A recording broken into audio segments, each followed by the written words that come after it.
Newsmaker Sunday with Fox 10's John Hook. Thanks for joining us on Newsmaker Sunday. I'm John Hook. Over the next half hour, we're going to discuss what has become a crisis in the city of Phoenix. We're in the midst of a power struggle right now between the two police unions and the Chief of Police, Daniel Garcia.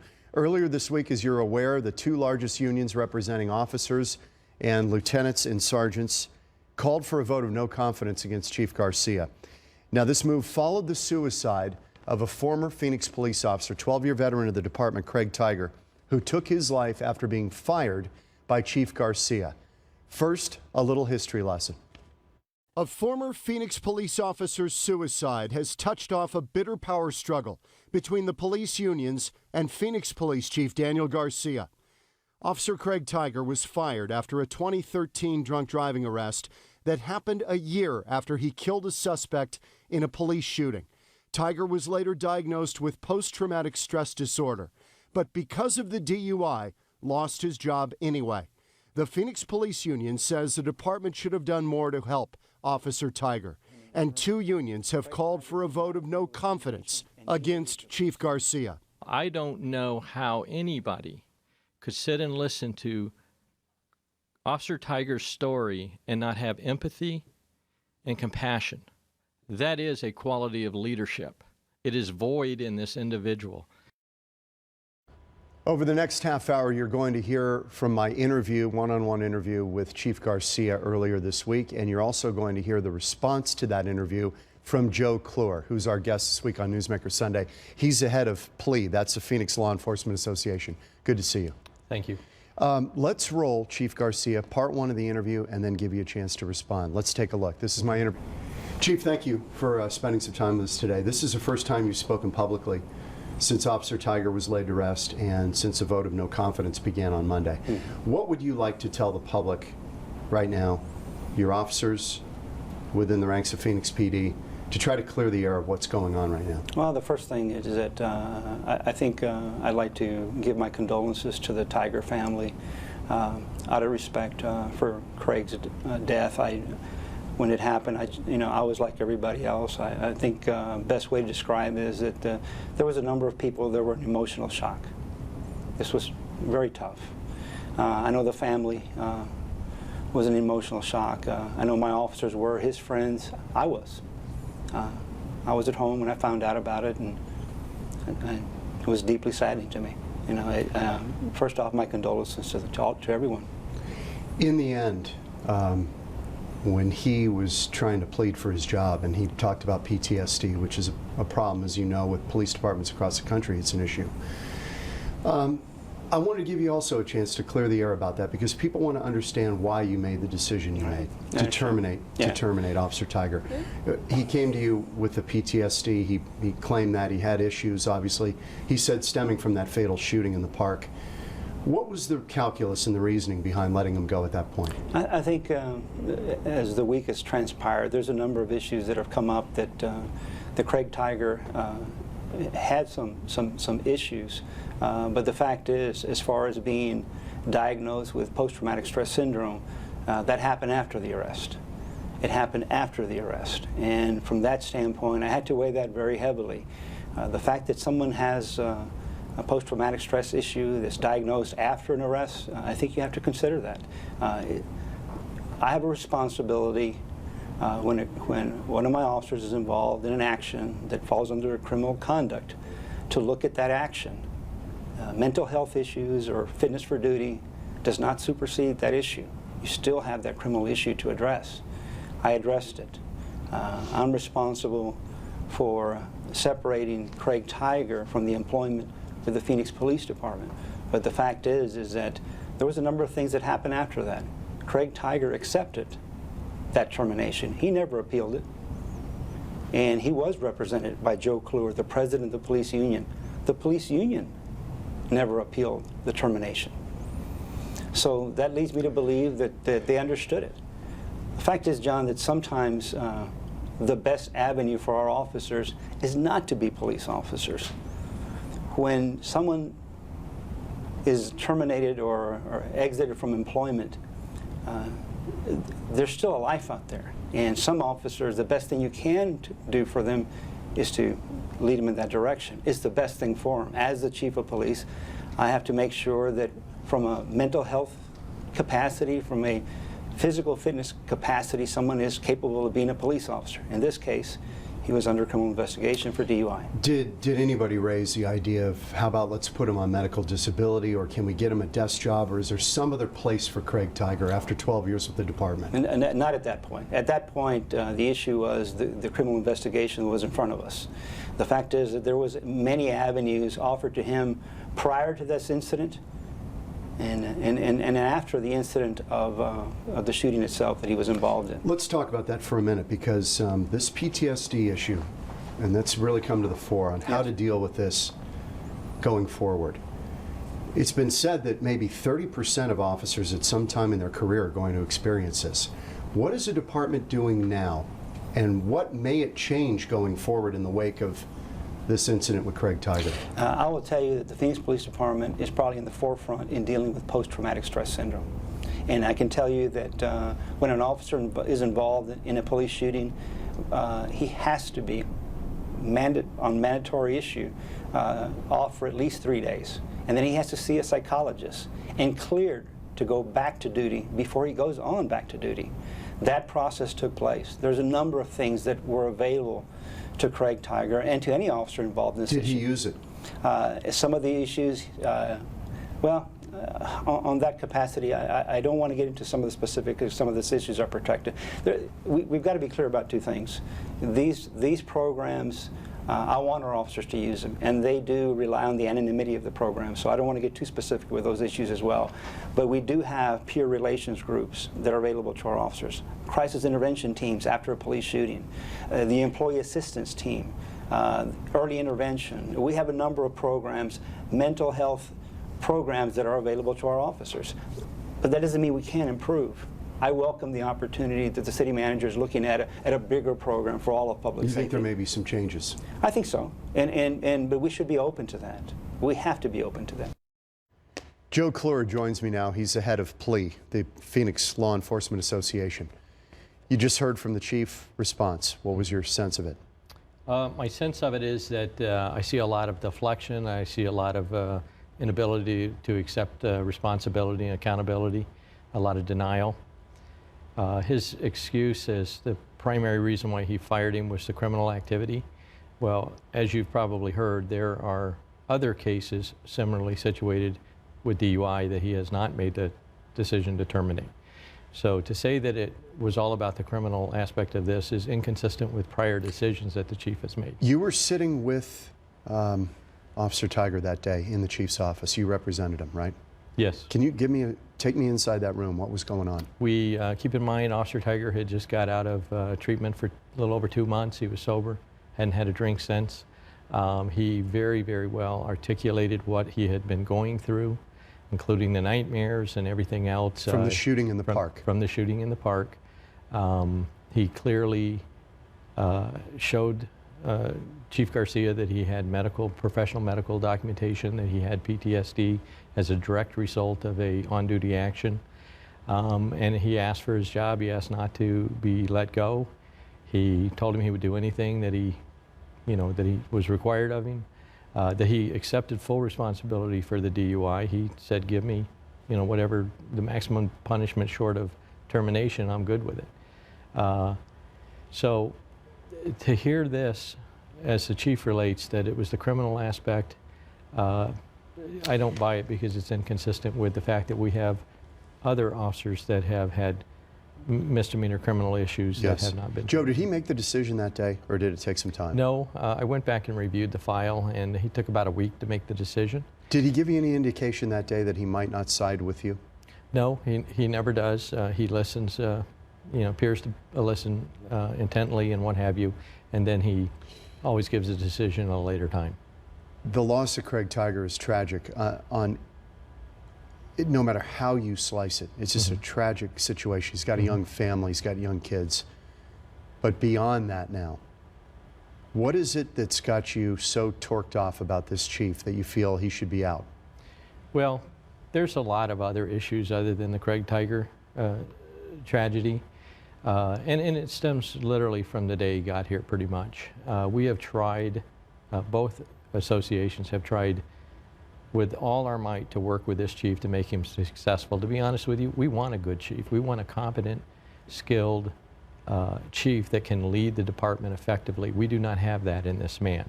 We want it because, believe me, it makes my job a whole lot easier as the union representative, as the president, to represent the members. It started basically from day one. To be honest with you, he's been less than truthful with us, which is a difficult challenge to overcome. We tried to get past it. He has created an environment within the police department of oppression, fear, and intimidation. That's how he manages.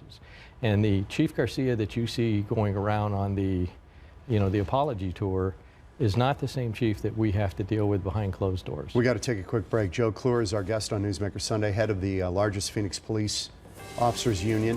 And we will be back with more from my interview with Chief Garcia right after this.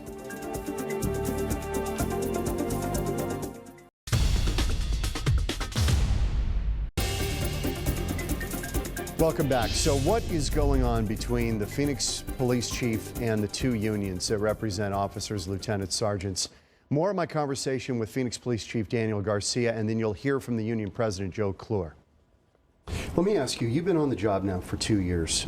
Two unions earlier this week, started a vote of no confidence for you, saying that officer morale is at an all-time low. First of all, do you believe that? Secondly, if it gets to that point where you have a majority of officers who don't believe in your leadership, would you step down? Let me tell you that I do not believe the morale of this organization is hurting right now. Related to this issue, there's an emotional shock related to Craig Tiger's death. But let me answer your question in relation to the morale of this organization. Right now, the Phoenix Police Department, at the end of the year, we anticipate a 7% reduction of crime. That doesn't happen with officers that aren't motivated to come to work and do the job. And we have that right now. We are going to have that. When you have incidents like the murder of Father Walker, and my troops go out there and make that arrest in 4 to 5 days, that doesn't happen unless troops are motivated. The DPS trooper, James Casey, who was shot, my officers arrested him literally in 3 or 4 days. Again, all of these things point to the fact that my officers know how to police, and they are motivated to police right now. Is there anything you would do differently in the wake of this? I mean, I sense in you, you're upset, obviously, about this. It's weighing on you. It's weighing on the community. It's weighing on officers within the department. Do you look back, has there been some self-reflection where you say, you know, Danny, I should have done some things differently? Absolutely. You know. And what would those things be? Well, the self-reflection, let's talk about that. I mean, this was laid at my feet, that this was my fault. And I had to ask myself the same question. You know, I wanted to know that answer as well. Whose fault is this? Have you gotten that answer? Whose fault is this? I will tell you that when you look at this, there's no one in the Phoenix Police Department that is responsible for this. The Tiger family is not responsible for this. Tiger's former wife is not responsible for this. And Chief Garcia is not responsible for the decision made by Craig Tiger. My heart is very sympathetic to what transpired. But I'm sorry, I'm not responsible for this issue. But I am responsible from where we go forward. You've read Officer Tiger's suicide note. It was very pointed at you for being the reason for why he took his life. I can't imagine how you felt reading those words. He must have meant it. It's the last thing he wrote on this earth. How do you read that, and how do you take that, and what did you take away from that? Again, a tremendous amount of self-reflection. I feel very strongly that ultimately that there's nobody responsible for this. I just don't feel that way. You know, the job of a police chief, I believe that it's beyond just reduction of crime. It's saving lives. The job of a police chief is to ensure that lives are being saved, the lives of the community and the lives of officers. And sometimes you have to take action in the best benefit of the community. And I believe that I did this with this situation. But I will also tell you, John, that having said that, is that you know, sometimes the way you save lives is by changing police strategies and how we address issues, and sometimes you have to do it by policy. And I look back at my DUI policy. That policy has saved lives. There's no doubt in my mind. We must maintain the high standards of policing every single day. That's a fireable offense, no exceptions. If an officer's got a DUI, they're gone. I always look at the totality of the facts. So I'm not going to say it's always that way. I look at the facts. Look, I want to be judged, and I want to review issues before I make decisions. It's my responsibility. Joe Clure, president of PLEA, the Police Officers Union. What should have been done with Officer Tiger? Officer Tiger should have been allowed to continue employment and should have been, you know, assisted in getting help. The undeniable fact is the chief turned his back on an injured officer. That's how I see it.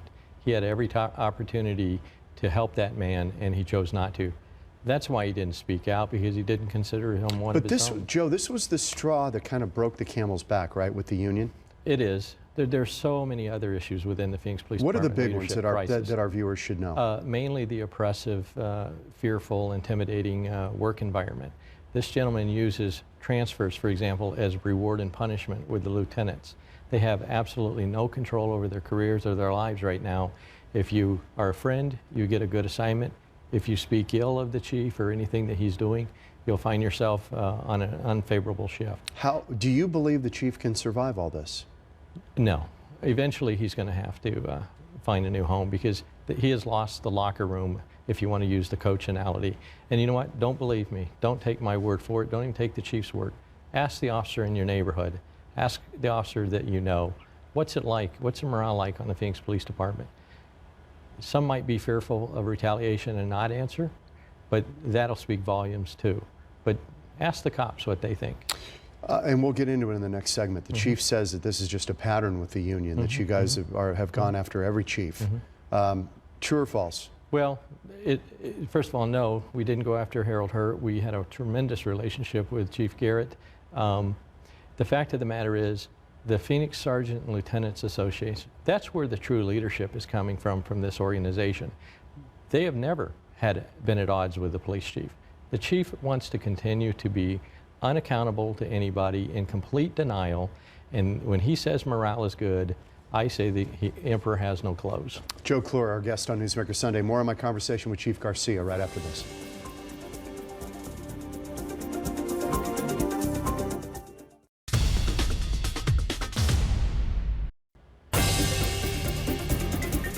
More of my conversation with Police Chief Daniel Garcia, Phoenix PD. Chief, let me ask you, safe to say, would you quarrel with this characterization that you were brought in as an outsider, first outsider in the history of the department to run it, to be the chief? Correct. That you were brought in to kick a little tail and change some things around here. Was that your mandate, and do you feel that that's what you've been trying to do and now you're running up against it? I was brought in as a change agent. Yes, I was brought in as a change agent. And I will tell you that I am run up against it. The role of a police union exists for the well-being of the organization, not the destruction of the organization, the well-being of the organization. And as the chief of police, I've sat down and collaborated many times on many issues with the police unions. Some issues we've been able to address, but the bottom line is there has to be a final say. As the CEO, the chief of police, I own that decision. I own it because the buck stops with me. So if it stops with me, what's very clear is that I'm going to make the best decisions I can for this community and my officers, our officers. In the last 24 hours, have you given some serious thought to saying, you know what, maybe I need to leave? Have you thought it over? Or has that not really entered your mind? Look, the reflection of what my future is going to be here, I have to tell you that I have no intentions of leaving. You're still glad you took the job? Absolutely. I'm here because I know I was supposed to be here. I know that our officers understand my passion for policing, and they've accepted it. I'm not going anywhere. I've sat down with the city manager. He's given me his support. The police unions must understand that in the city of Phoenix, I am the chief of police, and I am open to collaborate and sit down with them, but I run this department. They keep saying you won't collaborate with them. How do you read that when they keep firing back that it's a totalitarian regime and all this kind of talk? How do you square that with what they're saying? Well, let's just deal with the facts. Let's go back 20 years. What police chief have they been able to get along with? Dennis Garrett, I guess, comes to mind. Maybe the only one. The fact is that this is the same story, same dance. We don't like him, and we're going to get rid of him. And I think that's what you're seeing now. And I have to tell you, I was very disappointed with the way the union handled Craig Tiger's death. It would almost look like, I think the Arizona Republic got it right. I think they were using politics to get rid of another chief. You talked about reflection. Final thing. Is there anything moving forward that you say, I'm going to do this differently, I'm going to approach this differently? Do you do something with the union differently? Oh, you know what, John, I want people to understand, I want the best for this organization. There's three things that when I came here I wanted to focus on. And the first one was being the organizational health of who we are, what we do, and what we stand for. And the answer to those questions is, who are we? We're the police. What do? We uphold the law.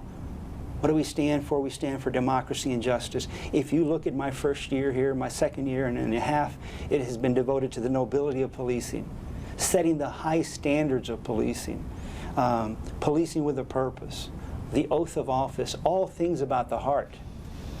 But the second thing was public trust. The entire United States is waiting with bated breath as to what's going to happen in Ferguson. If you don't have public trust, and public trust is by having high standards which equate to accountability, then you have what happened at Ferguson. We don't have that here. And the final thing is crime reduction. I want to make the city of Phoenix the safest city in America. We're 1 month away from a 7% reduction of crime. Were you surprised at the blowback you got from the union since you've taken the job? No, I wasn't. You expected it coming in? Their reputation has been well established. Their motivation is that they run the department, and they do not. I run the department. Chief, thanks. Appreciate it. Is there anything else you'd like to throw out there while you've got the mic on? Anything else you'd like to say?